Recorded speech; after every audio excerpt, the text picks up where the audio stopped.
2, on page 109 of your book is where we pick up. You know, that's interesting. Pam Openshaw did this.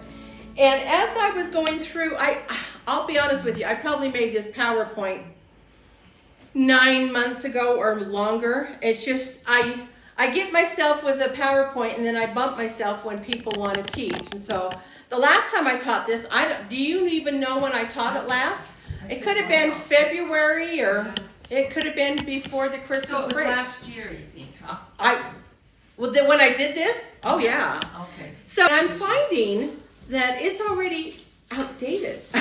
It's outdated. And I think Pam did this book, about 3 years ago, guys? 3, maybe 4 years ago? And we're already seeing that it's outdated. The Constitution? No, some of the things of progressive, some of the things in the government and things that have happened are already so outdated. Okay, so, like I said, this is part 2, conservative versus progressive. And please, please, please, let's have, if I just sit here and read, it's going to be boring. So feel free to speak up and let's talk. Even if we don't get through to the end, I'd rather have an open conversation and make it fun than feeling like it's like, ugh, not more of this. Okay, so we're in a cultural battlefield. And once progressivism was introduced, secretive organizations, both intellectual and scientific, were created to advance its subversive philosophy. And politicians devised ways to increase their personal power. And demographic movements to limit and control the population began to make their ugly messages known. And their efforts are clear as America's recent history is analyzed. The contaminants of progressivism have seeped into our culture. And yesterday, Helena was talking to us about culture. And she just went to a 2-week tour, a cruise to Japan. And the Japanese are very, very cultural.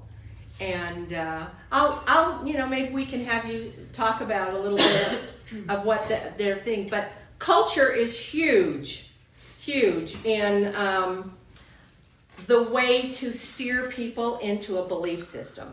Do you know, I think it's philosophies of men. Yeah, I agree. You know, we use the word culture, but it's a bit softer. But it really is how we get so contained into individual philosophies of countries. And it's just the adversary's plan. That's all it is. Oh, yeah, totally. Well, they've been very homogenous for many years because they're an island. Yeah. There are thousands of islands. Yeah. There are thousands of islands in Japan. God knows each one. Kathy. I was kind of reading some stuff this last week on Hebrew marriage and things because it relates to Christ as the bridegroom, and we're the bride, But we have a sister who has black children, and one of her children went to Ghana on his mission, and that's where our sister is right now on hers. But he came back, he dated white girls because he lived up in Heber. There's no black blacks up there. And he liked them fine, but when he came home off his mission from Ghana, he was so used to seeing black that he married a Congolese gal. But to marry her, she has a bride price. What? A bride price. Oh, like the 10 cows. Yeah. And he had Johnny Lingo. Yeah. They're LDS. They are LDS, but they still require a bride price. Now, if you recall, the church has said we need to let some traditions go. It's a cultural thing. Mm-hmm. Yeah. Let some traditions go. So he had to come up, and they actually do have cows. So he had to sell. I think he sell some cows to get money to pay her bride price. And then you have. Do they live here, or did he go back to get her? No. Her parents were from there. She was raised in North Carolina, so she is from here. Her parents are from there. Okay. Where are they from? The Congo. The Dominican or the Republic of Congo. The Congo. Oh, okay. Okay, the Republic one. The Republic, not the Democrat, but the Republic. But anyway, but yeah, he had to go back to ask her to marry him to North Carolina. she was going to BYU and he was going to UVU. That's how they met somehow. Mm-hmm. But, so he has to pay this. I'm thinking, that's a lot of money for a young kid to come up with. When you're How young. much was it? Well, it would have been some thousands of dollars Wow. because he had to sell some cows to get it. They raise cows, He had to sell That's some cows to interesting. get it and then go back and do that. Even in this day and culture. Even in this Wow. day, and that's Wow. what I thought that's kind of that would be one of those things that you'd want. I can see why the church would want you not to do that because you're trying to get married and have a family. That's the whole purpose of being here on earth. Well, I think too, part of coming together is you assimilate to where you are. So, I don't know. Well, yeah. That's So that's just a one of Colette those traditions or custom. What did you call it? Culture. The cultural Yes. things that we need to get rid of. Those. I think it's hard within the church because you have like the Polynesian cultures that they have a hard time getting. Yeah. Well, in a lot of countries, like my parents served a mission in the Philippines, and people can't afford to pay to go to the church or get married. So they helped a lot of people, make the commitment and be able to pay for them to get their registered, get registered and get their license or whatever, the governments. But a lot of places, they just have common marriage. Wow. Crazy. All right, so these are the sections in part 2. So part 2, section 1, our right to religion. And religion and the right to worship as we choose are the bedrock of America's culture. When the inherent virtues of our biblical principles are lived, they act as an iron rod to protect us through tempestuous times. And they can unfailingly solidify and sustain the very fabric of our nation. So this next set of vignettes is religious conviction, freedom of religion, and conversion to God. Okay, so one of our greatest unalienable rights given to us by God is the right to worship as we please. Religious freedom and the virtues it espouses are necessary to stabilize a society. Conservatives embrace biblical values with laws of justice and mercy, love, truth, and unalienable rights to improve. And progressives reject a divine being and moral standards and are not fixed. And truth comes from science, claiming religion, but stifles actual religion. And this is why I was thinking about Helena, because in Japan, they just don't have religion, do they? No, they're an atheist country. Shintoism is the cultural leftovers, which actually have some very interesting things in it. But tradition becomes the religion. Yes, that's exactly what happens in Japan. They're a combination of Buddhist, Shinto, and Taoism, but they don't actually believe any of it. They just go through the rituals. With no belief. It's interesting, all the Asian countries have so much symbolism in their yin and yang in their language and their temples. I mean, why are there so many temples over there? God's hopeful, and he knows the plan, doesn't he? Well, So you can really see God's truth when you understand who Buddha is. I wouldn't be surprised to find out one day that Buddha was Jehovah in the beginning and got so corrupted that it took on another name. And I mean, it's no different than what we saw in Egypt. There was a lot of truth there that just got really corrupted, and it's been so corrupted it's gone into paganism now. yeah. But at its very core, you're like, gosh, you can see truth from whenever. I mean, I don't know how they got truth in Japan. I don't know enough of my history or true history. It's just been so corrupted that it's almost hard to believe at this point. Yeah. That's why they don't. Yeah. Okay, freedom of religion, and Alexis de Tocqueville. He spent 8 months in America, and he recorded the religious aspect of the country was the first thing that struck my attention. And the longer I stayed there, the more did I perceive the great political consequences. He recognized the positive aspects of separation of church versus state, and took no part in government. We've talked about this before. And he saw Americans sending out ministers, setting up schools and churches. And he said, America is great because America is good. Look how far we have fallen since that time. I remember when I was teaching the Healing of America, and de Tocqueville said, well, where's your prisons? And he said, well, what prisons? He goes, over in France, they had tons of prisons, and they had lots of people in them. We just didn't have that because the people were really, really good. So we have truly fallen.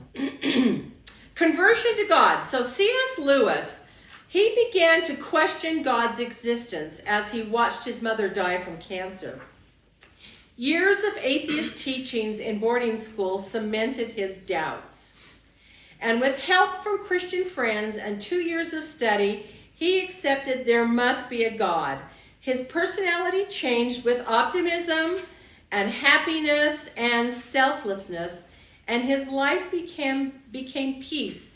And he found in God that peace.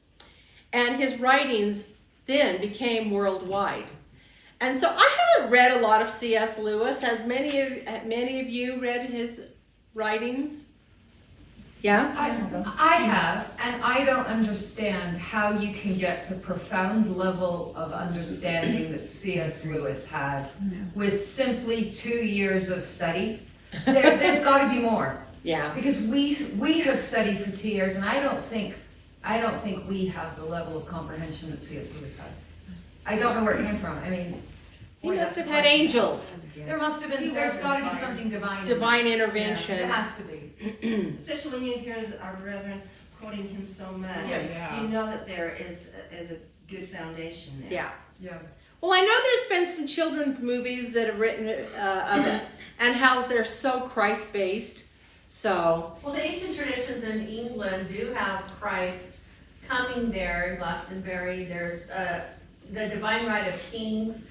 There's a lot with the royalty that got passed down in the way they wear their robes. I mean, there's a lot of things in the basis of English history and literature that, in Oxford where he was, must have lots and lots of things that he had access to. Yeah. But there is a base there that's deeper. But also, like, what was it? Screw tape letters? Mhm. I mean, he understands the Dark Kingdom better than the majority of LDS people do. I don't. He's an enigma to me. That's amazing. Okay, part 2, section 2, the battle for speech. Speech is like rain falling on a flower. It creates life and movement, and every human being has the right to use this. If you take away that right, you intellectually imprison that individual, and you also stifle any benefits they can contribute to society, either in confrontation or contrast. Okay, so 2 vignettes of freedom of speech, the truth that makes you free, and changing word definitions. You just think about speech is so important. Why did Hitler go or any other group of people that and it was the Tower of Babel when it was confused, and they could Confounded the language. Yeah, exactly. So the quote, "The pen is mightier than the sword," illuminates the power of our communication with others. So free speech, the right to speak freely, is protected through the first 10 amendments, and this includes speaking our religious thoughts. This includes our communication with God. Without words freely spoken and written, we cannot know the truth. We then can't supervise our national actions. Changing word definitions. So the meaning of words has been established in English dictionaries since Robert Codry's table alphabetical, and it consisted for centuries. Words communicated registered concepts in the brain, and Isaiah said, "Woe to those who call evil good and good evil." Progressives have done this by manipulating speech to disguise their negatives.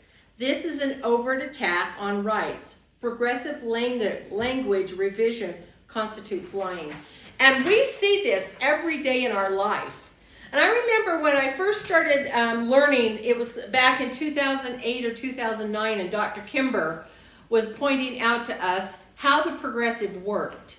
And he said, the progressives take a word, and I'm trying to think of what, trying to remember the word he used. But he'll take a word, and I want to give this an example, and my mind has got blank. Like democracy instead of a republic, that's one. Yeah, but that's good. But then they add to it. They give it a year, and then they add to it another word to that, and then they add another word to that. So, like in the gay, gay and lesbian, they would say, okay, so we'll add this another word. Just add a new layer upon layer, until all of a sudden now you're accepting the whole picture. And they do this through language. And I don't know why I can't remember the words. It's like lesbian, LG, and then the gay and the binary. Oh, that went through LGB, progressive. and then TQ, IA, and they add layer upon layer on that. All the pronouns. Yes. People And want so, adjective. and then they change the meaning of the words. I mean, when I grew up, the word gay was happy. I mean, you didn't even hear. I'm a little bit older than some of you guys, but I remember in high school, I don't even think they used the word gay yet when I was in high school. I think they used homo. It was homosexual. They're queer. Yeah. And it was when I got married, they started using gay. And if you remember the TV show with Billy Crystal, and what was that show, honey? You're my first homo. Do you remember that? Huh? Soap. Did anybody ever see Soap? And then they started using the word gay in it. They used the word homo, and then they started using gay, and then before the end of watching it, you've embraced this type of, it's okay, Except So, now, back in our area, you had girls that were named gay. I don't know anybody in this era that's named gay. well, when we lived in Yeah, I have a Orem, friend we had a whose name is family, and their last name was the Now she Gays. has to go by her middle name. because- And they didn't And back away. Yeah. So, but can you imagine your last name being gay? Yeah, that would be. Yeah, I know. So they've converted the language, and then when it starts to not work, then they readdress it and they change it to something else and they give it a new name. So it's. And then what happens, because I remember when I started teaching school, remember back in our day, you had 2 words for black people, the N-word and Negro. Yeah. And Or colored people. Yeah. Well, colored never I didn't start. do that, It was 'cause I- always the N word Yeah. growing up, and that was a common place. Well, yeah, if you're respectful, you said Negro. And Yeah. they wouldn't even, but then, I remember when I started teaching school, they were putting black children in the books, but then they told us, you have to find out what they want to be called. I was thinking, well, I wouldn't even know. Well, why don't we call them by their name? I've never even heard of these. Yeah. Yeah, I've never even heard of them. I was thinking, can we just call them by name? Then I know. Roots made it African American. And then, Yeah. it's kept Yes. changing. Yep. All right, section 3 of part 2. Distort the vote and you will warp the future. Political factions enamored of their own objectives erase the will of their own objectives. Did I do that twice? I sure did. Erase the will of the people to gain control. Freedom becomes an illusion. So we kind of saw what happened with toppling the vote, didn't we, in 2020? Yeah. So we got 2 vignettes. The people speak and preserving voter integrity. So, free and fair elections are essential to sustain America's self-government. Therefore, our elections must be preserved. To our detriment, many instances of voter fraud have been recorded throughout the nation's history, forging false registration, coercing voters, etc. And a fair right to investigate candidates fairly and have votes recorded accurately. Voting is a serious responsibility. We must ensure that its integrity is preserved.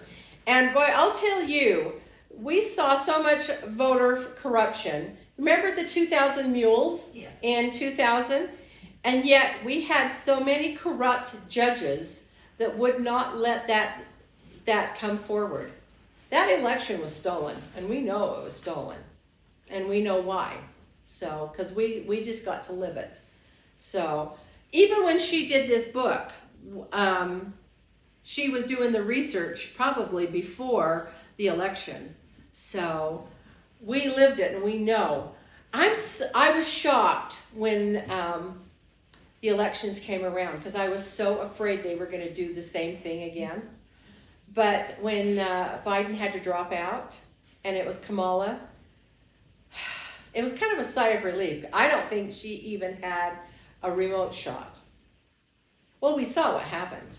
He won everything and easily, handily easy. So, Colette, yeah.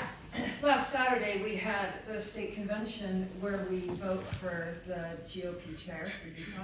Uh-huh. And it was the current chair, Rob Axsom, versus Phil Lyman. What happened with that? Well, it's interesting because at convention a year ago, Phil Lyman took 70% of the delegate vote. And last Saturday, they were so clever with words that even I was confused. I was 100% voting for Phil Lyman. But as I get there and I'm listening to people, they are so good with their words that I am starting to question whether I am doing the right thing. They're telling us things like, if you vote for Phil Lyman, the party will collapse. There will be no money. There'll be no contributors to the Republican Party because he's divisive. And they're saying he'd make a much better governor than he would party chair. I don't consider myself easily confused. But on Saturday, their words were so clever that I was doubting my own vote, and Phil did not win. Now, he lost by about 100 votes, but this is the delegates, they are the most awake group of any of us. So they were totally manipulated. Right now, I don't know. That's the problem. Are they telling the truth? I do think Phil is very divisive. The legislators don't like him because he rocks the boat. And so they were saying... Like Trump? Yeah, but they're saying he won't be able to get anything passed because he doesn't work with them. But you're kind of seeing the same thing with Trump. We've got less through Congress now. Yeah.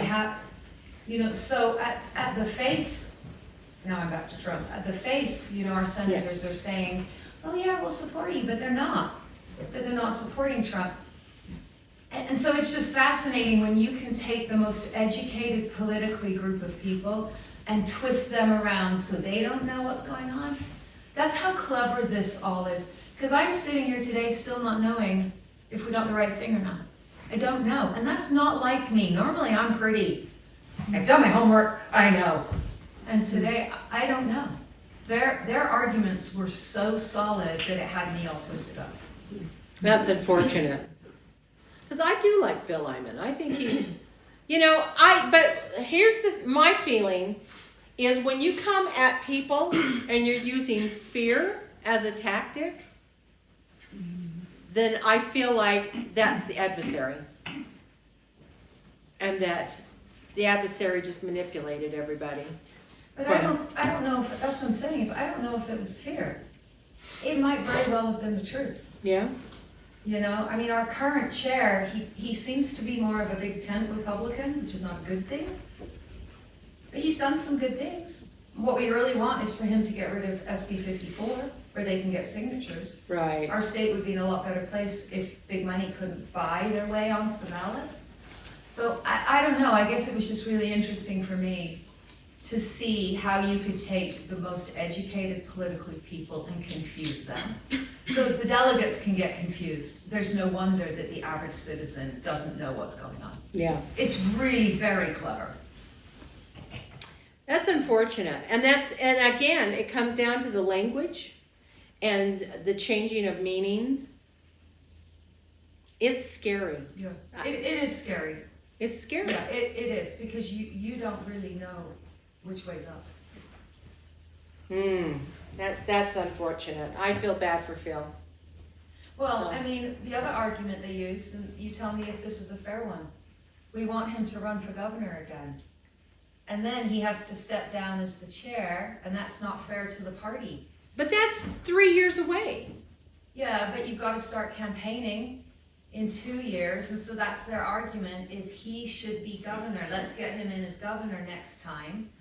So I'm just saying, cops there's some valid arguments. cops can't run, so. Yeah. He can't. Well, he'd already have done his 2 terms. Oh. You can only I do didn't 2 know that. terms. Oh. So Okay. I will tell Oh, you, good. sorry, this is a side note. that's okay. The man who was the MC was Thomas Wright. I don't know if you remember when Chris Kimball came and talked to us about all the candidates for Yeah. governor, and she was pushing Thomas Wright. What a classy human being. He would have been an amazing governor. Really? Yeah, I mean, Chris was absolutely right. Did he come and speak to us? Yeah, he did. I thought he did. He was in real estate and He Oh, yeah. businessman. he put out a ruling, and people didn't like the ruling, so they challenged him. You've never seen anyone handle a public challenge with so much class. I mean, he was just the epitome of what we would really want, instead of our little weasel governor right now. Honestly, I'd probably take Thomas Wright over Phil Lemon, because I really felt like Thomas was, I mean, he was fabulous. I was just really impressed. The moral of the story is you need to listen to Chris. She knows what she's talking about. Wow. Well, that's good to know. Voting preserving voter integrity. So both parties typically claim voter fraud after losing the presidency, and evidence indicates compromised elections affecting both parties. And in 2000 election, Gore claimed he lost to Bush and he won the popular vote over the Electoral College. Well, we know the popular vote has nothing to do with winning the president. It's the electoral vote. I mean, it's nice to, usually you don't get it. That's because you've got the 2 coasts that are so progressive and so Democrat that you're going to get a lot of votes, but they don't, we got a lot of electoral votes with the rest of the country. So you're always going to see the Democrats getting, if a Republican wins, they're going to almost always get the popular vote. That's what was amazing with Trump, is getting the popular vote. Because in my lifetime, I don't know if Reagan, he probably got the popular vote, but I don't think it's happened since Reagan. So it's been a long time. So. And also, like the next day, we had the presidency. I mean, that's so weird. I know, it was great. And 2016, Hillary was all upset. She had the popular vote. Well, she didn't have the Electoral College. And so, she complained. And in 2020, Trump-Biden conflict almost rose due to the conflict of COVID-19 and the rampant voting techniques altered to steal the election. Protecting integrity must prevail for our country. And so it was good to see what happened this last time, because Trump swept the country for the most part. So that was a good thing. And it helped with that feeling of maybe there was some integrity back again. So let's hope next time. The scourge of slavery, Section 4. Few actions in America's history has been more disastrous than the introduction of slavery by the British in the early 1600s. Those unwillingly brought to this country has caused much sorrow and pain to the entire nation. So we're going to talk about introduction and slavery in the U.S. Constitution. The history of slavery intro into America. Slavery has been a human problem common to all races. It's constituted 30% of Greece and 40% of ancient Rome. Between 1501 and 1875, 12.7 million Africans were captured. The surviving 10.5 were sold, 43% to Portugal and Brazil, 24 to Great Britain, 15 to Spain, 11 to France, 5% to the Dutch, 2.5% to America, and 1% to Denmark. And the brutal practice of slavery was tragic and haunted America, but it was not the center of America's foundation. Now, when you look at this, 2.5% is a small amount. And the problem with what happened, you look at Great Britain had a huge amount, 4% of it. They considered slaves as chattel, which meant that they were property, they were not human beings. And chattel, or the slavery, was used in their money system. So you could use it as collateral to buy farms. So I'll put up, 1,000 slaves. So the problem was that a lot of what happened at the time of our founding fathers is there was so much ingrained in the money system with the slaves that they couldn't just release them because it was tied to commerce. And this wasn't something that just happened in America. This came down from the 1500s all through Europe. So it wasn't America that was such terrible culprits of this. And the founding fathers really, really did not want slavery. They thought it was abhorrent, but it was part of the English, the English rule. And they were trying to break away from England. As we remember, that's what the revolutionary, our founding documents, the 4th of July is the independence. It was our independence to get away from England. And they tried through the Constitution and the Convention to get slaves released, but they couldn't do it. And they had a 20-year plan that because the slaves couldn't read or write, if they had just released them, you would have had people lying in the street, homeless, no way to buy something, no way to even read or write or to enter into a contract. It was a 20-year plan to educate these folks and then release them. And it didn't happen. Did you have something, Julie? Well, is all blacks, or is it like different? There were others. There were other countries that did. I know, but like blacks and there were Chinese. There were and Irish. Everything is just in that. Okay, it's like 43% of Portugal. I mean, And Brazil. And Great Britain is 24, and it's wow, and Yeah. they don't. We were 2.5%, and they treat America that we were the worst in the world. Yeah. We were not. Well, the word slavery comes from Slav, which were the Slavic people that were put into slavery. Interesting. There were a lot of cultures.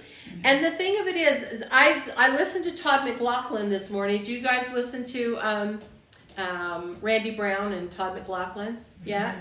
And he talks a little bit about the blacks and the slaves, and it's fascinating. That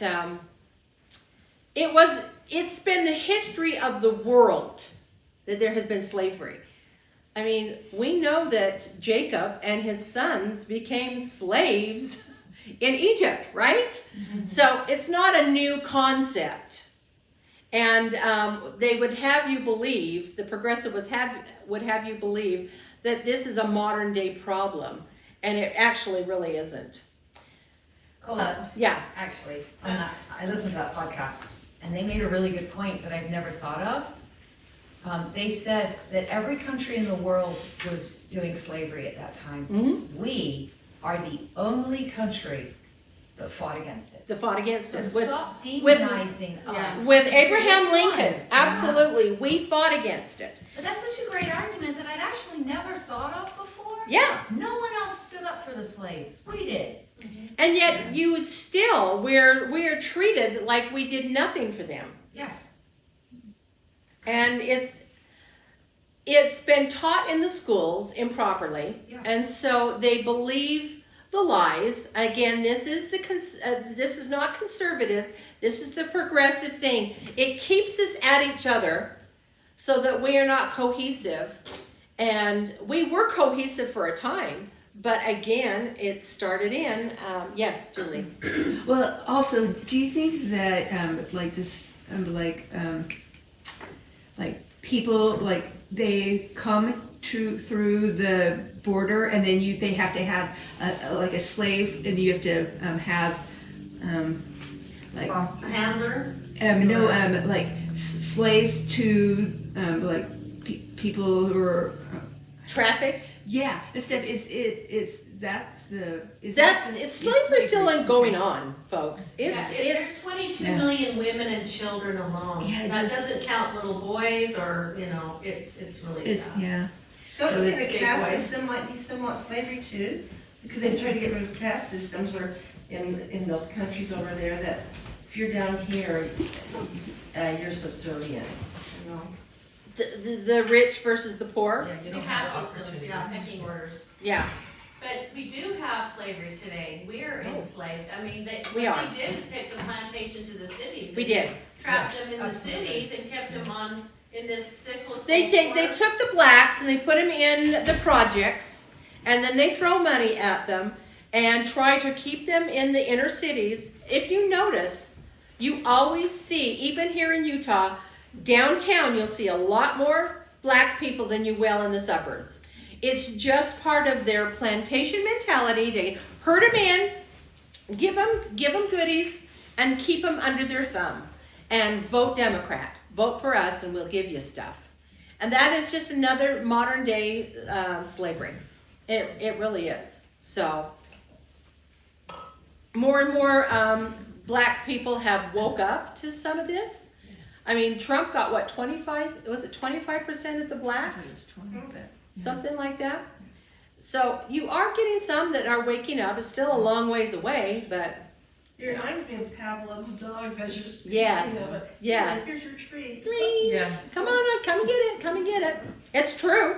It's exactly what it is. So America's founders struggled with the issue of slavery in forming the Union.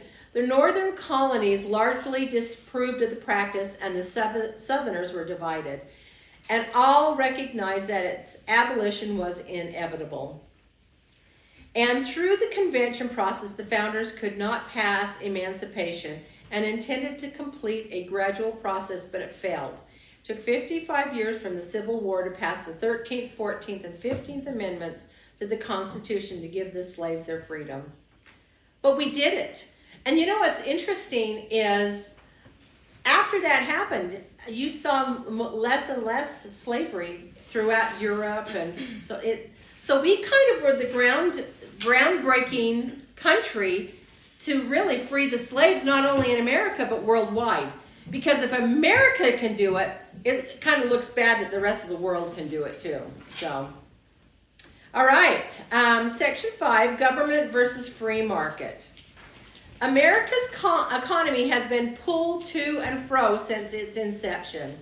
This has led to the current problems wrought by inflation on the free market. The national banking system set the pattern for dysfunction, and influential people manipulated the laws to control the economy. So we've got 5 vignettes in this one, and we'll just start there. Inflation. Economic destruction.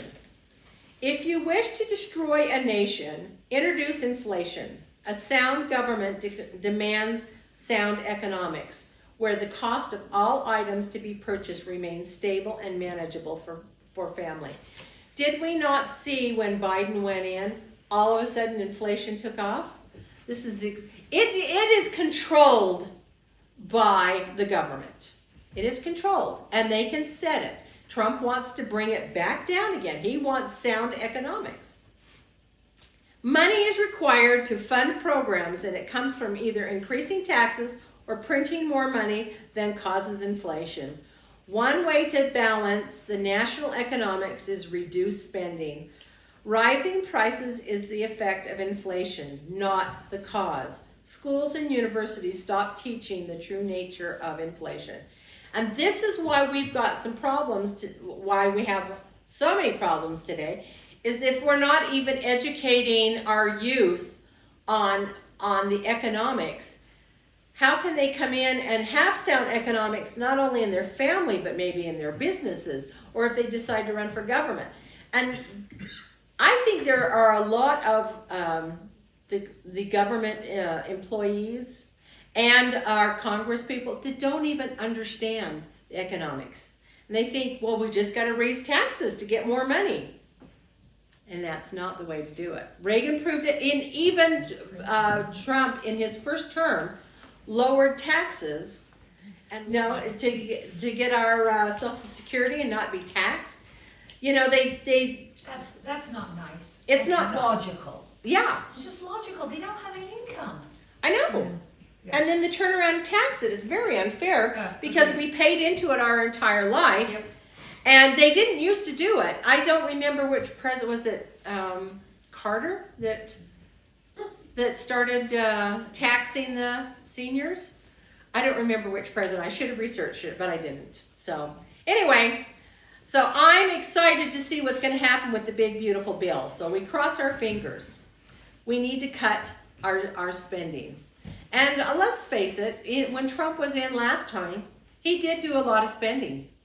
But it's because they had depleted so much in the government that he had to spend to kind of get the military back on track and a lot of other projects that help run the government. So, but it's scary. It's scary stuff. So we're living in some strange times. Adam Smith. And in fact, last week I heard Jesse Waters talk about Adam Smith and the Wealth of Nation. He wrote a book, and his system introduced the opportunity for unity and harmony in the marketplace with low taxes, hard work, thrift, and savings to provide for the future to be used in investments. Laws were put in place to protect personal property, and his systems introduced the free market and the Industrial Revolution. The crash of 1929 resulted from principles of the Keynesian economics, aka Marxism. So, Dr. Kimber said that Maynard Keynes is one of the 6 antichrists. And look what it did to our country. The market crash was terrible. Okay, the National Bank. Alexander Hamilton. As the new Secretary of Treasury, Hamilton understood the nation needed a sound economic system, and he was a gifted businessman. Hamilton designed a national bank to be public and private, 20% government and 80% the people, with gold and silver as the foundation. To his dismay, when trading opened the first hour, all shares purchased by wealthy Americans and Europeans, and nothing left for the people. This caused a rift and created political parties and increased government. So, the elites are always going to win, right? That's kind of sad. It's kind of sad. So when our country started, before the Revolutionary War, they used English money here. Is that how they did it? I believe so. And then once we separated from England, what did we use for money? Well, probably silver and gold. Okay. They were on the gold standard. Or what So, about bartering? I think printing money came a little later. So, But then England, they had the war, and England basically subjugated us under the corporation laws. yeah. So they changed the Constitution enough that the Royal House of London and others could still have their. That came in the 1870s? 1817, I believe, or No, I think it was later. 70? It was later. After Civil You War. know, you talk about the bar, where people pass the bar. Uh-huh. The bar is England. Oh. It's not America. There's a lot of corruption. We're really we are kind of under England rule again. And also Vatican rule. So, yeah. When they decided to make us a corporation, I think it was 1878 or something like that, we lost our rights and our freedoms, and we lost our Constitution. We are under Well, British I don't rule. think it's so much that we're under British rule or even Vatican rule. I think those two countries are under the adversary's plan. Oh, I agree. And they found another way to suck us back Yeah. in when we had fought for our freedom. Mm-hmm. I mean, you look what's going on in England right now. I mean, the censorship, the arrests for one thing you put on Facebook. Yeah. I mean, this mother criticized the British government and went to jail for 2 years just for a criticism on Facebook. Yeah. That is frightening. And then England people in England have the right, think they have the right to say things against America, but look at their own country is doing to them. Oh yeah, They're hypocrites. They elected Kamala Harris. They really did. So what did they put that mother, what was she charged with? Saying something Probably sedition against the country. It's against the law to speak against the government. Yeah. Yeah, they don't have the same free speech protections that we do. No, not at all. It's horrible. Misusing the free market, the robber barons. And you can probably see their pictures a little bit. You know, I changed the way I did I made bigger pictures. This is before I did that, and I didn't want to go back and completely redo everything. Ugh. So you can't see them, and I apologize. Capitalism was structured for free enterprise, but the robber barons were cutthroat and ruthless, and they cloaked their callous insensitivity with generous philanthropy. They founded a series of colleges to teach socialism rather than free market principles. Through their depredations, the robber barons expanded corporate power. They established an unofficial control over the economy of the U.S. and promoted socialism and misused capitalism. J.P. Morgan, Andrew Carnegie, Vanderbilt, and Rockefeller. Okay. Those were the robber barons. And we have Rockefeller Square and J.P. Morgan Chase and the Vanderbilts. You know who's a Vanderbilt? That's a media guy? Is Anderson Cooper. He changed his last name so he could not be looked upon as, privileged. Yeah. Privileged. So, yeah. Okay, economic conflict. Keynes and Friedman. Maynard Keynes introduced a new economic system into the world in the early 1900s. His intention was to correct his perceived weakness in Adam Smith. Keynes was the son of an elitist economist professor and was educated at Cambridge. He believed he should abolish the gold and silver standard and create fiat or paper money. Keynesian economics failed America. Nobel Prize winning Milton Friedman opposed Keynes and instead promoted free market concepts to control overall supply of money available to bank consumers and business, essentially the people. Milton Friedman was actually a brilliant and great man. Okay, taxation and exploitation. We now labor under burdensome taxes and programs that fuel the government's ever-growing appetite. Expanding money systems plague us. Social Security has become a pressing financial demand, including the military-industrial complex. So we've got 5 vignettes. Okay, the 16th Amendment, the federal income tax. Do you know that until 1913 there were no income taxes? I mean, isn't that a glorious, thing? And so they tricked the people. we've got to win this war. We're going to go into world war. We have to tax the people. It will be a temporary situation. Yeah, right. Yeah. So under the original Constitution, money to operate the U.S. was duties and imposed tariffs. And states were assessed according to population. Tariffs, folks. Where have we seen that word lately? Tariffs. That's what we did for the first 150 years of our country. We imposed tariffs. And Trump is such a lying SOB. How dare he put tariffs, It's ridiculous because that's what our country was based on. Lincoln, however, violated this principle to pay for the Civil War. The Supreme Court ruled his action was unconstitutional. Not a surprise. However, the rise of the robber barons and their massive wealth from impoverishing their employees created the concept, soak the rich. Therefore, the House and Senate drafted the 16th Amendment, and it was ratified.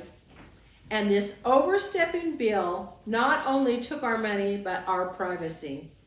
And now it's through employer deductions. It's taken right out of our paychecks. And I didn't put that in there. I talked about how they needed money to pay for the war. Same thing with Lincoln. Lincoln was good. He did some things that were questionable as well.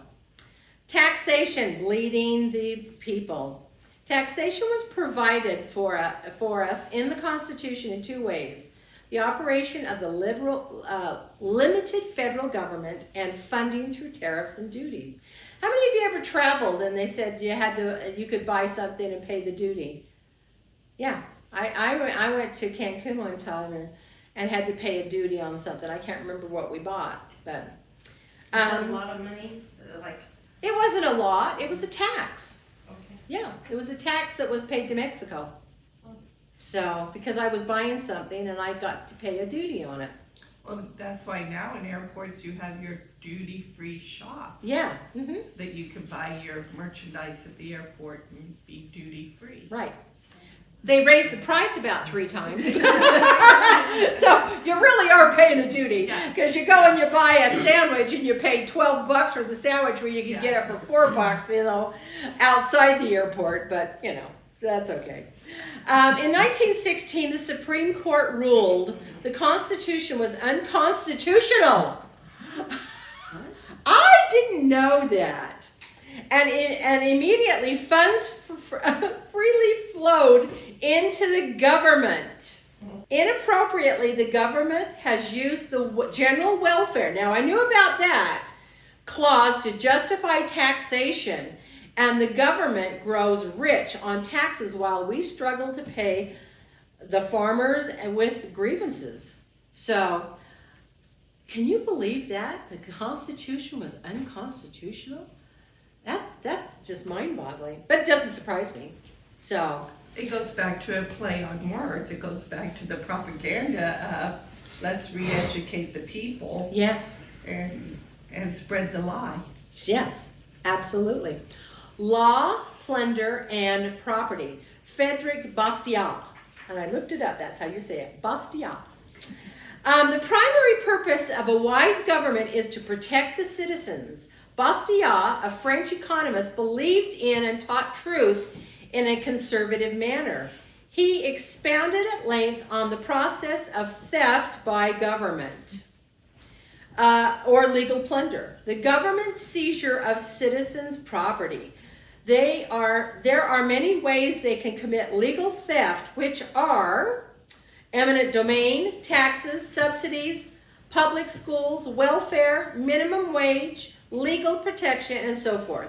Bastiat questioned government's functions just as we do today. It is our God-given, unalienable right to keep our property. And I remember someone came to Trump and said, how dare you tear something down and use eminent domain? And he said, then change the laws. I like breaking down the word unalienable to unlienable. Yes. You can't lien something that's not yours. Exactly. And I was, I've been a realtor a long time, and I was reading a real estate magazine, and there was some people in New Jersey that owned this beautiful piece of land. It actually kind of overlooked the river, beautiful views. And someone came along and said, oh, that would make a gorgeous area for condos. Oh. And they took their land, eminent domain, and took the land to build the It's happening condos. here. It is. UDOT takes whatever They they want. want to expand a road. Absolutely. When I lived in Orem, there was a house on Center Street and about 3rd East, just before 4th East. And it was a split entry home, and they hung this giant sign and said, how dare you steal our house? Because they were going to widen the road and tear their house down. And they did the same thing on 8th East, and they tore down a whole bunch of houses. And you know what they did? They put a berm. If you drive down 8th East and you're heading south towards the mall and you look to the right, there's a big grassy knoll. They took those houses out so they could widen the road a little bit and then put a berm. Yeah. So UDOT is absolutely infamous for this. And we can see what's going on over here. Thanksgiving Point, they haven't started construction, which is surprising me. They're going to put in the smart city over here. And we went as a city and fought it at City Hall, but no. They're taking the land from Where is it? Thanksgiving Point. Pardon? Oh. You know where all the food places are? Yeah. And where the barns and all that are, there is another section over there that they're going to be taking to build condos. They were going to do, was it 8,000, and now they're doing 2,500? I think that's what it was. We at least got it down to 2,500, but they're still going to take the land there. But that's in Lehigh City limits. In Lehigh City. Yeah. There was an article on saying how Lehigh will be increasing 25,000 residential homes from Point of the Mountain Draper Road all the way to Saratoga's boundary, Redwood Road. Yeah. And that whole section All of this whole Lehigh. area out here, out by Camp Williams, is just my view. I used to be able to see Redwood Road and the cars going down there. I can't see that anymore. There's so many homes now, and there's still lots of room. They want to take Clubhouse Drive and take it across the golf course on a bridge out to Redwood Road. And we as a neighborhood have been fighting that. We fought against the church. They've got Family Search. They were going to put 2 buildings. And we fought, and they got 1. They were going to put my ward house, they were going to put it on the other side of the tracks, over there by the UTA and all that.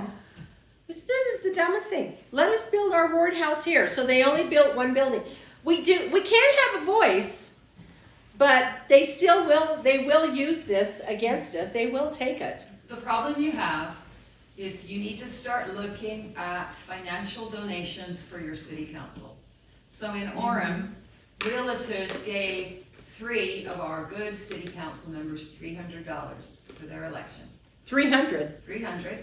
And then for the 4 that I consider corrupt, they gave them $50,000. That each? No, for the 1 bad one?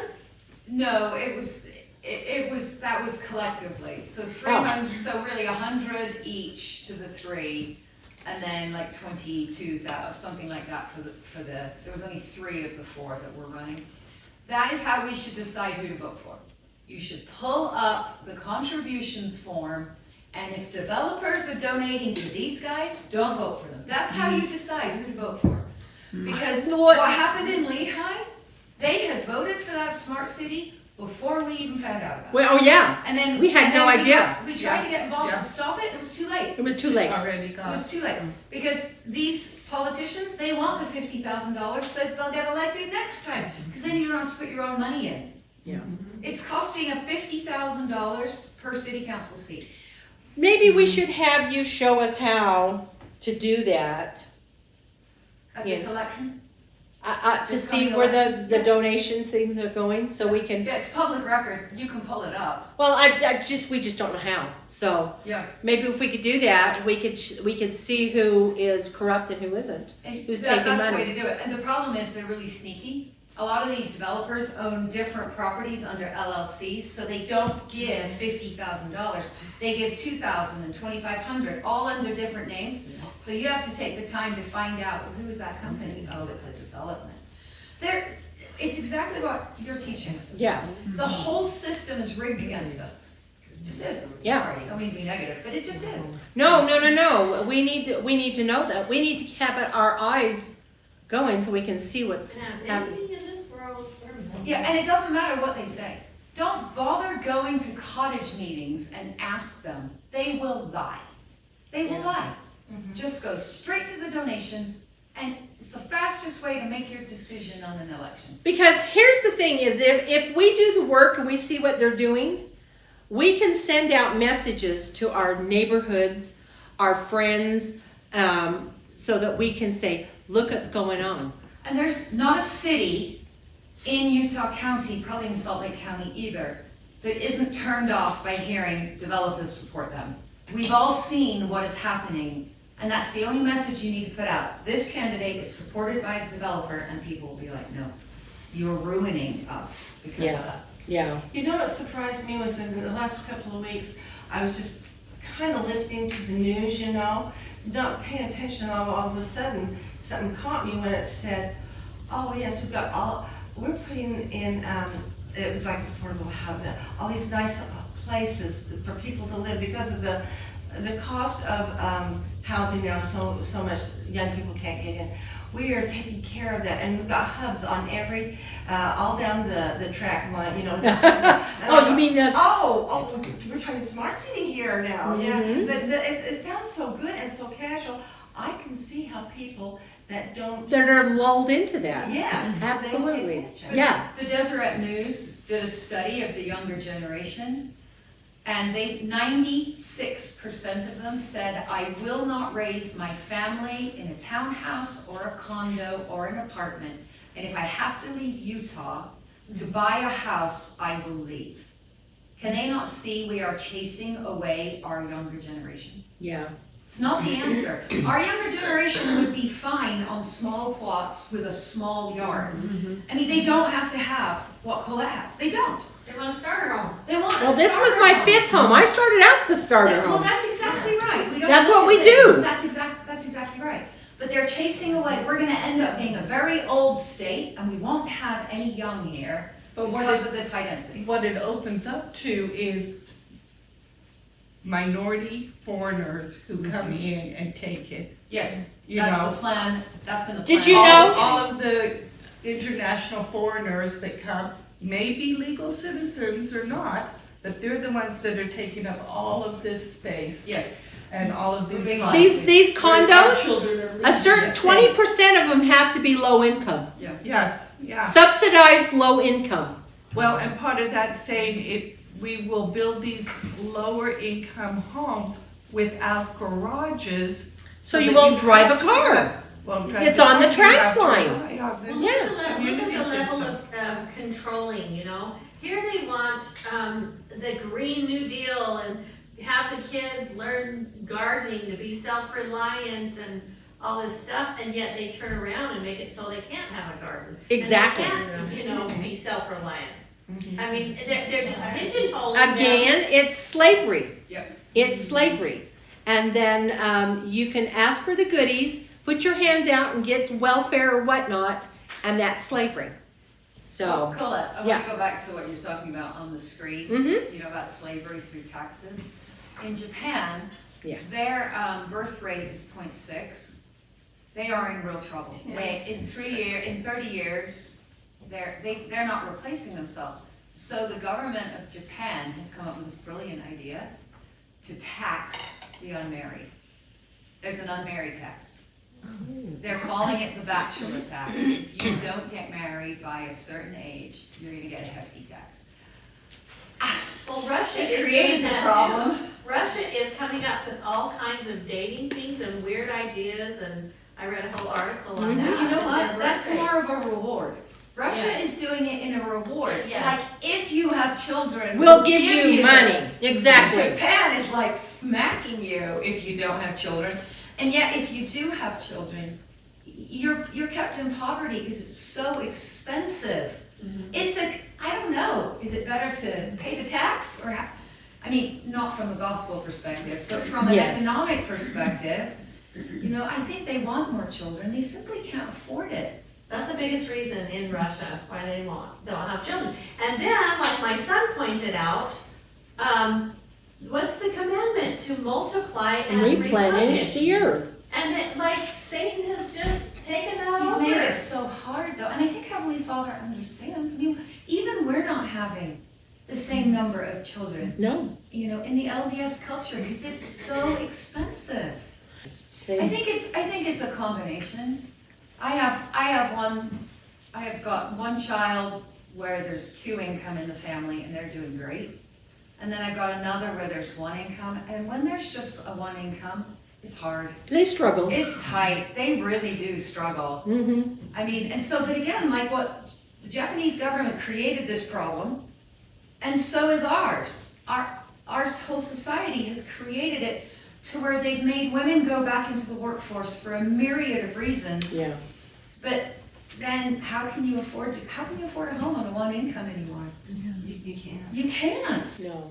You can't even afford rent on one income anymore. You can't afford rent. No. Renting is no easier than owning a home. I- I pay more rent rent than has- you've ever paid in a mortgage. Rent has like quadrupled Yes. in the last few years. I'm like, what the heck's going I on? know. But we can't afford to move. What the heck is going on? Why are rents so high? Julie. Well, it also, they can't get pregnant. Like, They're the, infertile. yeah. And so, Well, and, you know, that could be vaccinations or that could be. well, you know, because I want to have more babies and stuff. I just have 1 and I went to fertility clinics and everything, and I can't get pregnant. I mean, it's just. I don't know. It's crazy. Let alone afford the fertility. Yeah, the care. fertility Which is is way what my- expensive. Which is what my son has. You know, the food that we're eating and all the toxins, it's no wonder that there's so much Everything. sterility going on. So, it's crazy. Plus, we are now in an era and an environment where having children is not the status thing. I mean, the more children you had gave you status in earlier days, and it was also your children who took care of you and whatever, you know. And now it's let's get dogs. That's what Helena said, that over in Japan, that they have strollers and they stroll along with their little dogs In the stroller? in a stroller. Yeah, I know. They walk around with these little teacup doggies, you know, and little poodles are like big dogs. They don't have big dogs. Can't afford to feed them, you know. Those But they- are pretend babies, huh? Yes. They worship the dog. So, all right, Social Security, facts and fallacies. As individuals, we're responsible to care for those in need. The government adopted Social Security in mistaken efforts to provide this care. 1937, 2 Supreme Court cases were argued that Social Security is not an insurance program, but a tax. The government ignored it and guaranteed it insurance. The Social Security programs and funds withheld from paychecks are violating the Constitution. So President Pehrson said, if such a responsibility is to be assumed, it should fall to the state or local level. Social Security should be privatized, not socialistic. And of course, we know it was never privatized, it's socialistic. So, and the thing that's frustrating about Social Security too, is all those funds that were going in there, those funds were raided. They were taken and used for other things. So, that's why we're having a problem. Military industrial complex, wasting tax dollars. War and military have been the greatest and most profitable expenses throughout national history. according to the militaryindustrialcomplex.com, 1,196 companies have publicly identified themselves as part of the MIC, which is what I just said. Fraud is rampant. Boeing charged $71 for a 4-cent metal pen. Many contracts are given to countries previously fined, indicted, or convicted of fraud. Congress is to provide for the common defense. They have only declared war 11 times since 1812 and agreed to over 100 questionable resolutions. The MIC is stealing America blind. And it's true. Trump doesn't want wars. He doesn't want military incursions. So let's see if they'll stick to it. Violations by the Supreme Court. Few examples of a viable court system were available to the American framers. Thus, they omitted some necessary limitations to the authority of the courts. Through these oversights, the Supreme Court now passes judicial law, implementing changes in government that exceed the will of the people. So we've got 4 vignettes on this one. Okay, so the judicial system. Boy, is not our judicial system a mess right now? I think this time around, well, we watched it happen through Biden, but this time around with Trump, are we not seeing the corruption? Whew. The judicial system, originality, and supremacy. As the United States was being created, the framers understood that no government would remain viable without a judicial system. The legislature was given the responsibility to create the judicial system, district courts, circuit courts, and courts of appeal, and the Supreme Court. Jefferson raised concerns with the court because no errors they could commit can be corrected by any power above them. Today's courts have made itself a political entity and assumed massive power. Having 5 votes, you can do anything. Our founders never intended for this to be the outcome. And they never intended to have a single judge say, okay, Mr. President, you can't do your lawful job through federal district courts. So it'll be interesting to see what happens with the Supreme Court here. Usually they let us know by the end of June, so we cross our fingers and see if, you know, this Judge Boebert that took it upon himself to say Trump can't deport people. It's just... Did you hear Elon Musk over in the Arabic? He was in Qatar, and or Qatar, however you say it, and I didn't even know he had an audience there, but he was on Fox News, and they mentioned the judge, and he said, "Oh, you mean the clown that's dressed up as a judge?" And they loved it. It's just like right out there. Yep. Okay, Supreme Court cases, segregation, integration, and taxes. The justices have given themselves more and more power. After the Civil War, blacks and whites learned to live together in harmony. Plessy versus Ferguson court case in 1896 shattered the distinction between white and black with the unconstitutional conclusion it was legal to segregate, stripping voting rights and denied jury positions. Later, adopting integration, black children were bused to schools far away to balance the races. Whites were then bused to black areas, thereby needing more taxes, which quadrupled spending, and employee theft was rampant. Test scores did not rise, and the whole experience was a dud. Supreme Court cases, religion and commerce. The First Amendment states that Congress shall make no law respecting an establishment of religion or prohibiting the free exercise thereof. The Supreme Court is destroying freedom of religion. In 1947, the court case Pehrson versus Board of Education stripped government support in schools. Congress shall have power to regulate commerce with foreign nations and among the several states. authority has been distorted unto its effects. All aspects of American life today. It controls farms, transportation, wages, prices of goods, child labor laws, healthcare, civil rights, environmental factors, usurping power over all. This all happens right under our noses. And I honestly and truly believe that people do not understand when they're in there voting for things, that they truly understand what's going on. Okay, Supreme Court cases, morals, marriage, and abortion. In redefining community values, cases presented to the Supreme Court initiated a long struggle to define obscenity.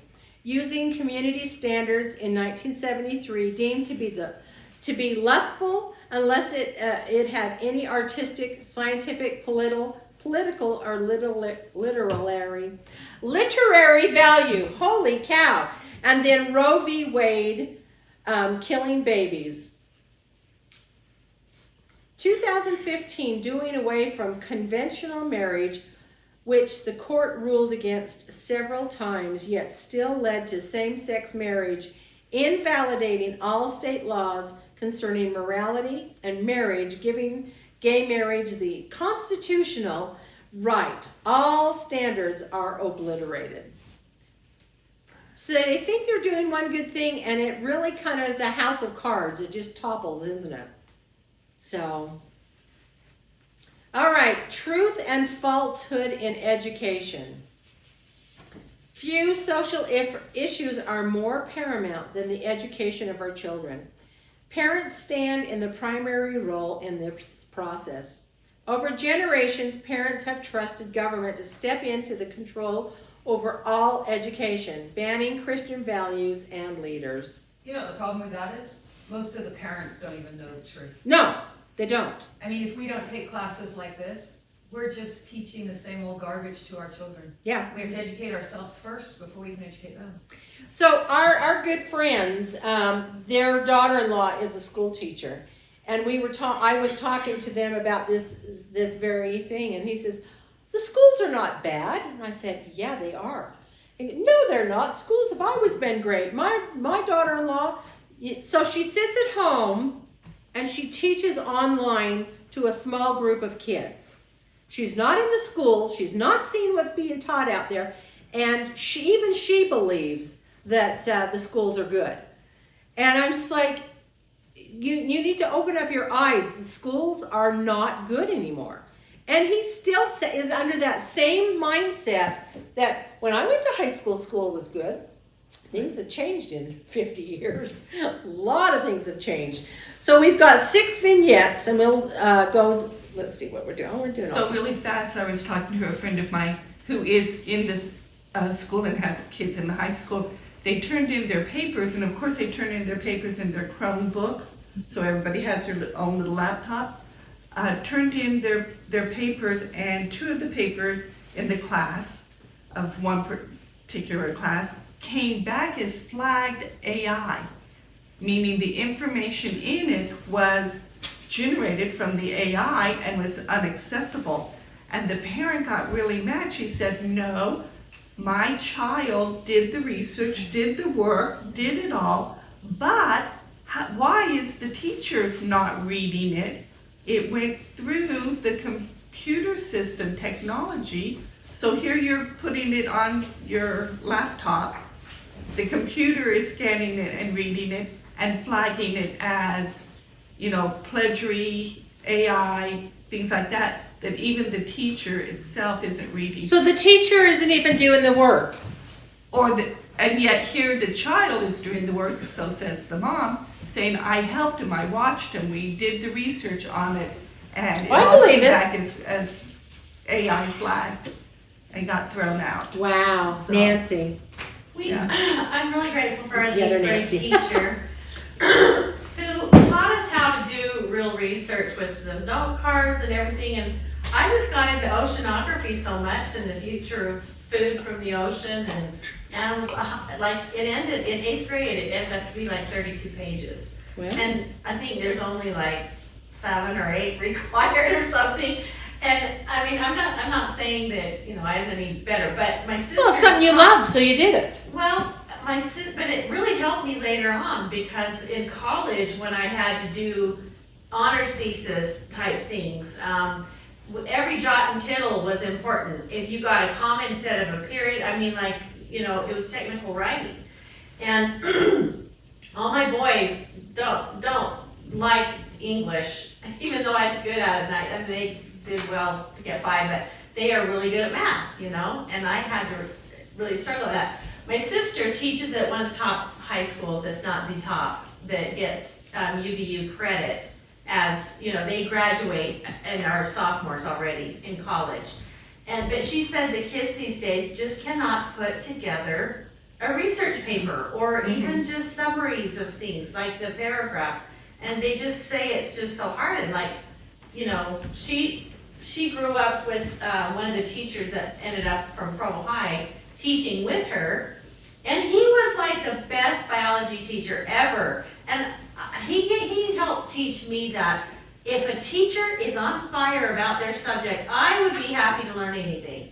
No matter if it's chemistry, but a lot of these teachers are so dry, or, you know, like, it just, even if you're not good in the sciences or the math or whatever, if you have a good teacher that shows you how it's applicable in life, that's where it really, you know, makes a difference. It does. It really does. Thank you. Okay. Education and cultural influences. And we've kind of talked a little bit about what culture does, haven't we? Across the nation, the standards in our universities and schools are being altered and derailed by those who wish to change culture. The values and principles of our children will need for the future are being mocked and ridiculed and adopting a progressive stance. We can see alterations already taking place with revised history in college, and thereby causing high school to change also. Vladimir Lenin said, "Give me one generation of youth and I'll transform the whole world." And this is what we're seeing. Our universities, I can see why Trump is saying, I'm going to defund this. Look at those kids are out there marching against the Jews and all this Hamas.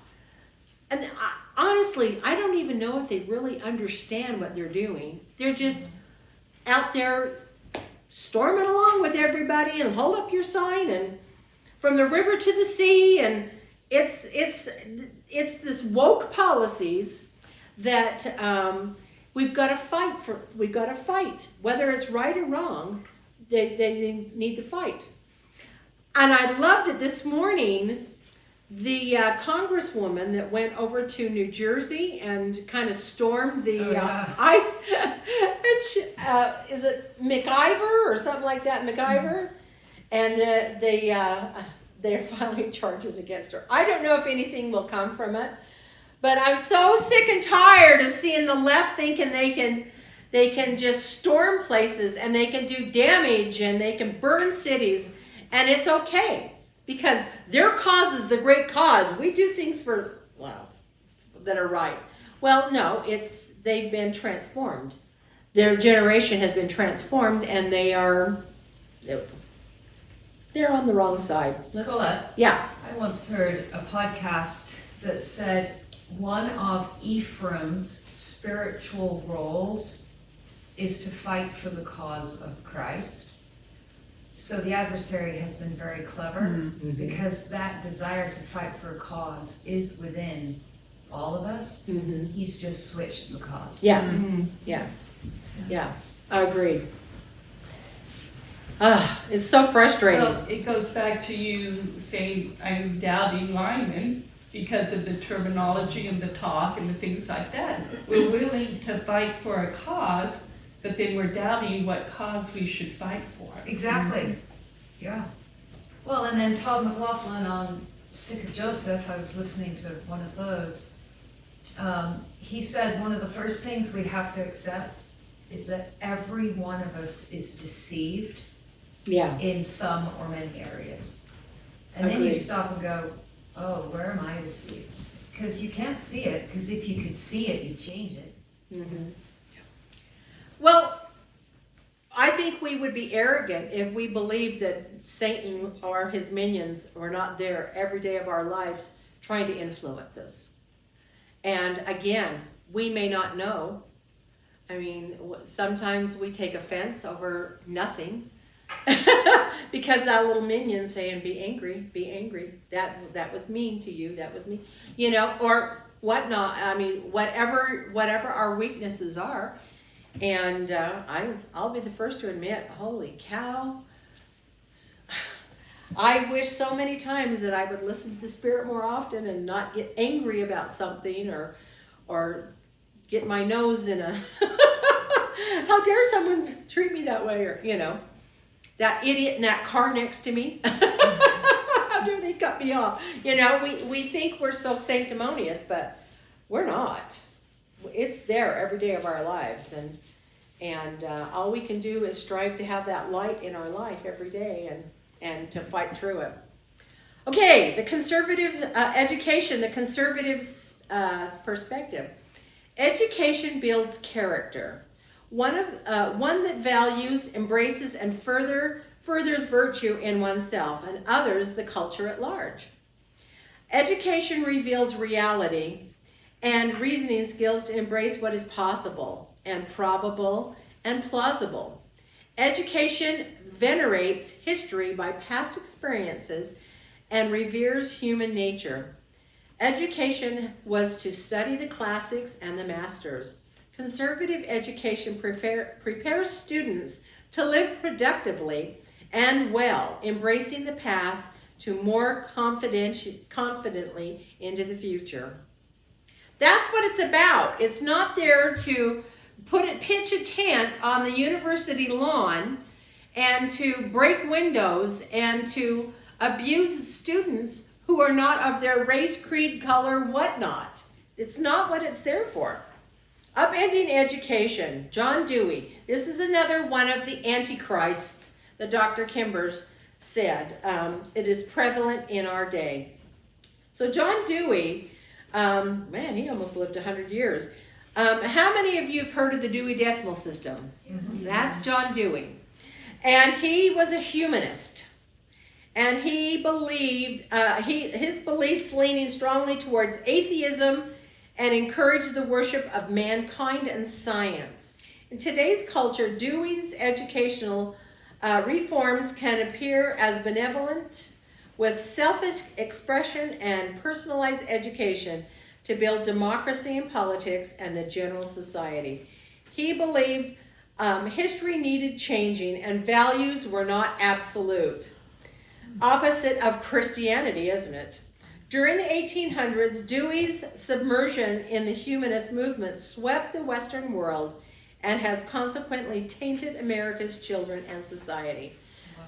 John Dewey and Horace Mann, those two got together and they got rid of the little red schoolhouse. I know I've told you this 100 times, but that created peer pressure, because what happened is when all the kids were in school, you had Big Brother and he was watching over the younger kids. But when you segregate them and put kindergartners, first graders, second graders, third graders, etc. on out through K through 12, you take them away from the family, and now you're with a group of kids you don't know, and peer pressure starts. You no longer have the family protection. This was a master plan in the humanist thing that swept over the country. Okay, the progressive perspective. So we just saw the conservatives. So progressive education is based on idealism and individual identities based on the group you were randomly born into. Marx and his political realignment, and Darwin with his hypothesis of man's origin, Dewey with his educational process into government, and Freud with his alteration of morals. Wow, what a combination. Universities are following progressive models into dysfunctional groups and agendas. Progressivism is turning our children into hostages of the future as progressive work to evaporate the past. Children are easily influenced by this. And they are. Their little, beautiful little minds can be so turned around so easily. And if you remember, we talked years ago about Hitler's youth and how he segregated those children away from their families and did indoctrination centers. This is how you get control, mind control. Okay, education fostered by the family. The federal government under LBJ's Great Society undertook to improve education. His solution was throw money at the project. An estimated $3 billion were spent in the first 3 years alone, but it was not the solution, but in the family and the home environment.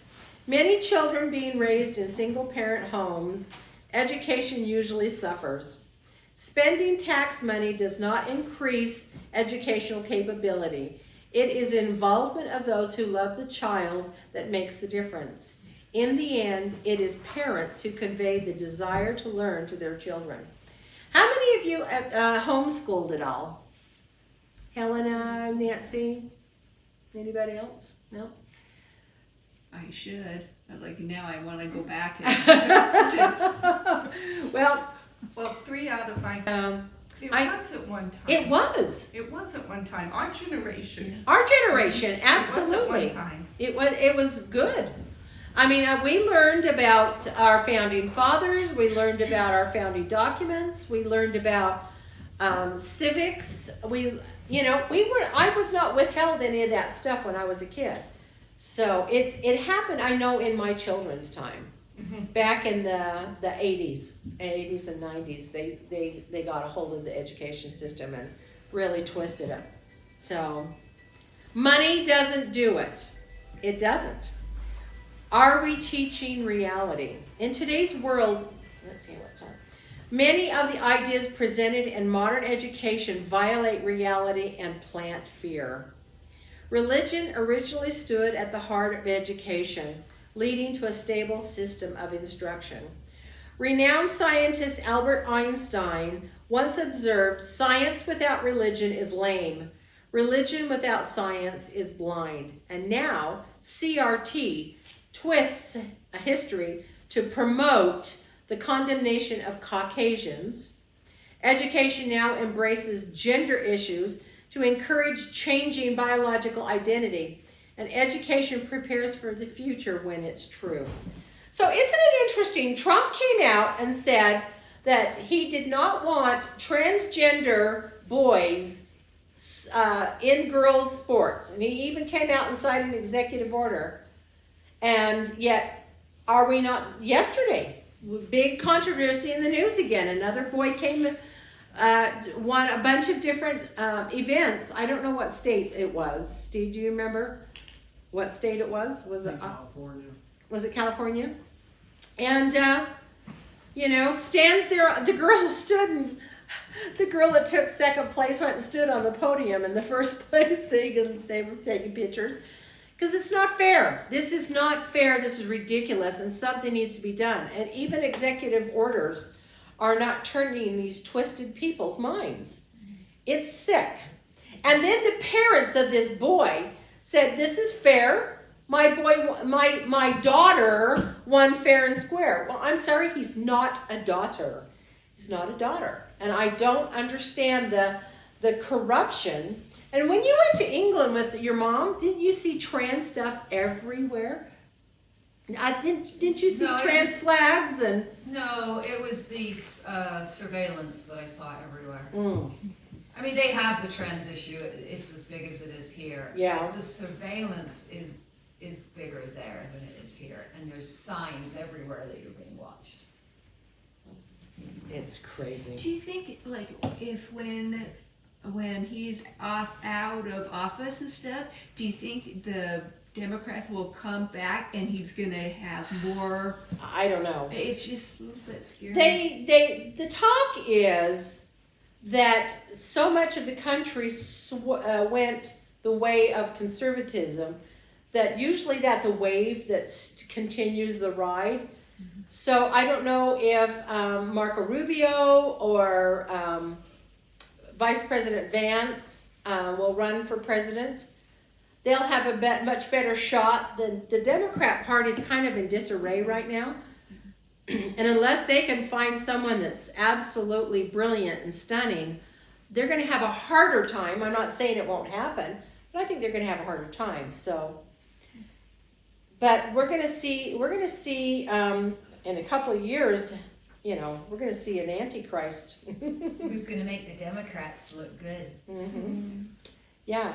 So, I don't know. We'll see. Guess time will tell.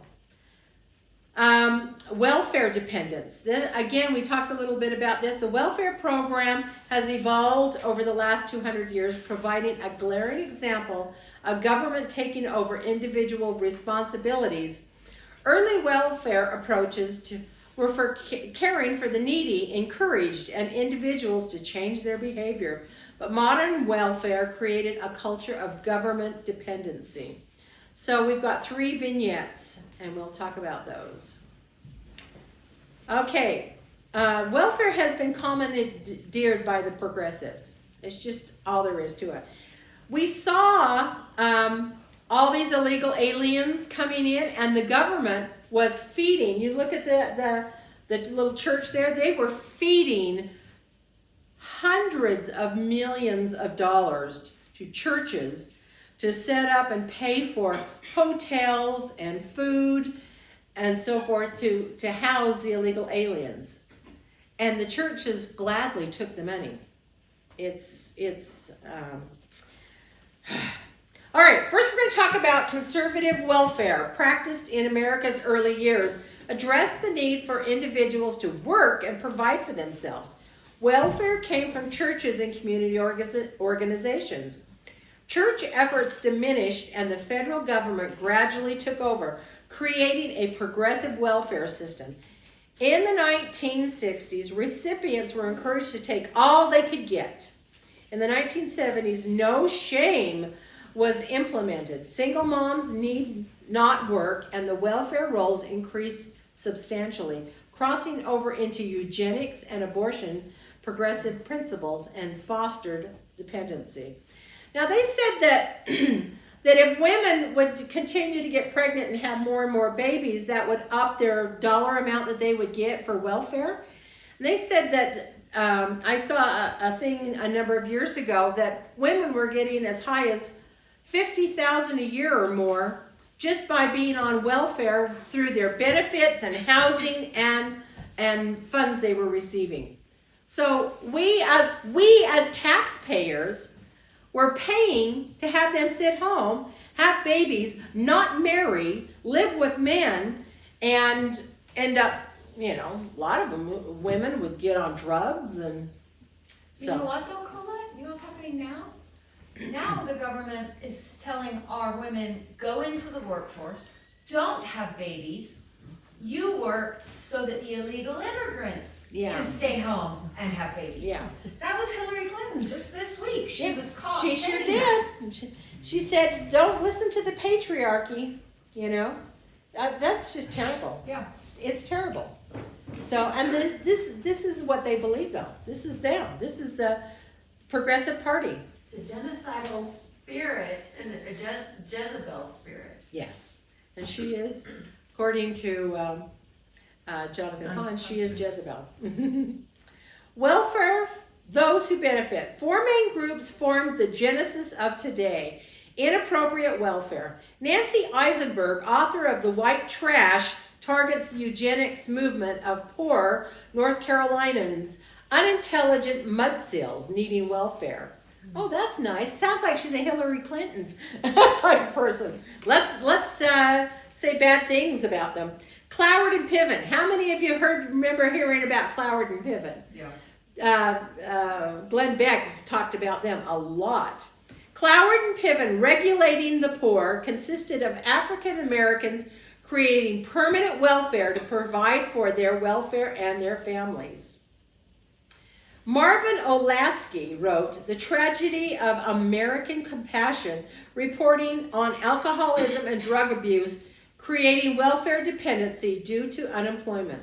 Finally, Native American driven into poverty due to the government violating treaties, creating welfare.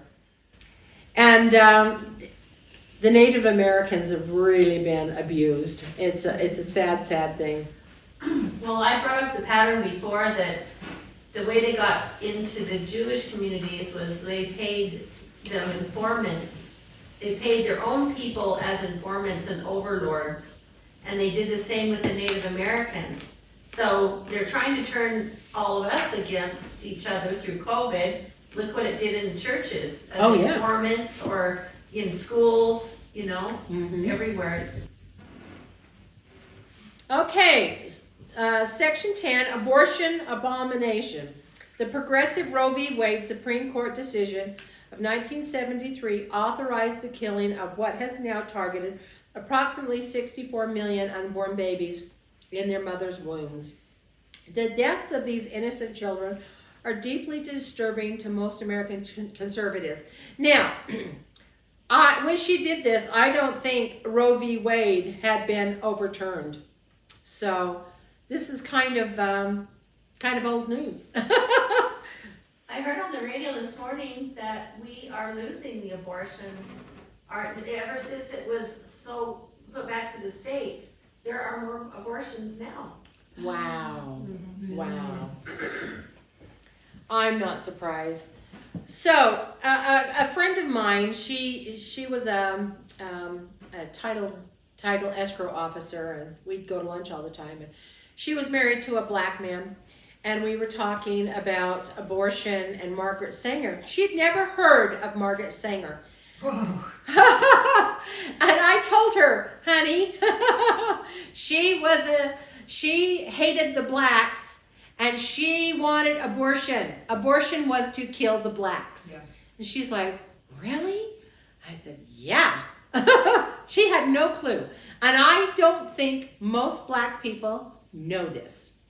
She stood at the epicenter of abortion and the belief that a woman should have a right to control her body.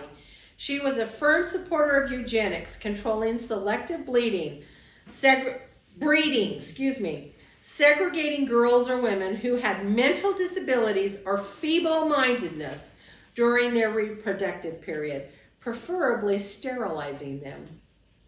She harbored negative emotions in the black population and wanted to exterminate the Negro population. She engineered infanticide and treated women as livestock. This is direct murder. And when I explained that to her, she looked at me and she was shocked. She was absolutely shocked. Said, oh yeah, that's what abortion was, is to get rid of the black population. So, threats and redemption. The tragedy of 64 million abortions performed in the U.S. since Roe v. Wade is heart-wrenching. Innocent human beings dying. Abortionist claims there is no pain. Evidence proves otherwise. Abby Johnson, a former Planned Parenthood administrator, witnessed an abortion, and she watched the baby fighting for its life against the suction tube and witnessed the callous attitude of the abortionist as he guided the machine that sucked the baby to pieces. To me, that's just so sick and wrong. So, first trimester, chemical abortion pill up to 10 weeks. Poisons and kills babies by starving it of its nutrient and oxygen, and then the tissue passes. In the second trimester, vacuum aspiration performed up to 14 weeks, suctions and dismembers the baby and removes all the parts. And then the third trimester, induction is performed between 22 weeks and full term. Drugs are administered to provide fetal cardiac arrest and starve the baby before its removal. And then at the partial birth abortion, as the baby's head emerges during the birth process, its spinal cord is severed and the skull is punctured to suction out the brain. Yeah, why did they just give it like for an adoption? Like it's already, yeah, it's just like it's so. Do you remember that doctor back? Was it in New Jersey? I can see his face. I'm trying to think. He was doing the cut the thing, and he actually went to jail. And it was a good thing. But then after that, they stopped prosecuting these doctors, saying it was okay once Biden took office. So, yeah, it's sick, it's wrong, and it's disgusting. The commingling of science and politics. Ooh. Progressivism has quickly merged into the arenas of science, medicine, and climate change. These worrisome issues have become more threatening as they have the potential to affect the most minor aspects of everyday life. Politicians have commandeered science using these political footballs to obtain supremacy. Let's see how many of these do we have. 2, 3. They can save 80 to 90% of the babies if they just let the girls hear the heartbeat. Yeah. Okay, there's 3 more vignettes and then we'll just call it. Healthcare, usurpation by the government. The healthcare sector is currently valued at $3.6 trillion. I'll bet you it's much higher now. And 330 million Americans are involved in government run health programs. So we have Medicare and Medicaid, Obamacare, and CHIP. And economist Mark Pauly wrote that nearly 80% of Americans are affected by government policies of health care. The recent COVID-19 pandemic created additional vaccine issues and restricted travel and masks and government takeover, which in turn increased costs, burdens of providers, stifles innovation, and limits access to high-quality care.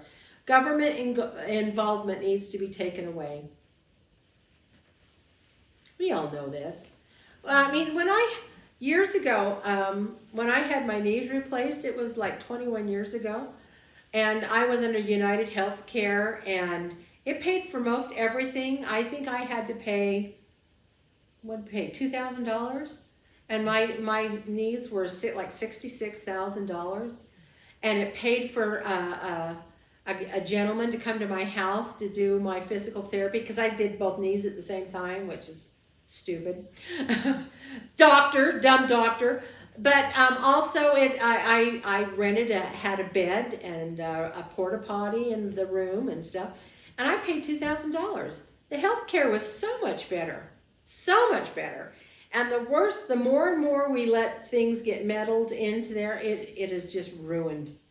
My daughter was complaining that health care was so bad, and I wanted to say, your liberals did it, but I can't do that.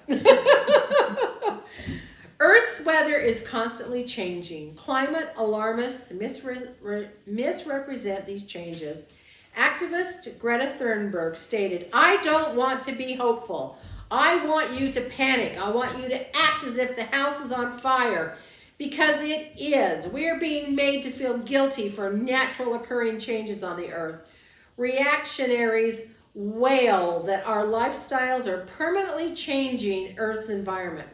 Obama's researchers used outdated, easily manipulated research to condemn our modern lifestyle, fossil fuels, automobiles, and agriculture." So, we know that. It's preposterous to predict the Earth's demise. That is God. It is not us. Should we be good stewards and not be filthy pigs and ruin our... Absolutely. We shouldn't be pouring toxic waste into rivers and stuff. We should be good citizens. But this religion, look what they do in the sky. All the aluminum they're spraying, the crissy-crossy stuff in our air. That falls down on us. That can't be good for us. So, climate change, the political game. The progressive climate, is this another vignette? Let's see. Nope, okay. The progressive climate change movements such as the Green New Deal are moving power politics through America and the world. The global warming debate has become less scientific and a whole lot more political, with progressive claiming it's human caused. The Financial Post states, since nobody wants to overthrow capitalism for the usual trumped up reason, inequity workers, Oppression, racism, fascism, corporate control, globalism, middle class decline, greedy bankers, private property. The scientific claim of a climate crisis offers new justification. It's such a scam. It just angers me. Well, I think we will stop there. I didn't go through all these. That's okay. All right. It's 11:34, so I went over a couple of minutes. So, all right, ladies. Let's see what number I got to on this. I had 80 slides. 53.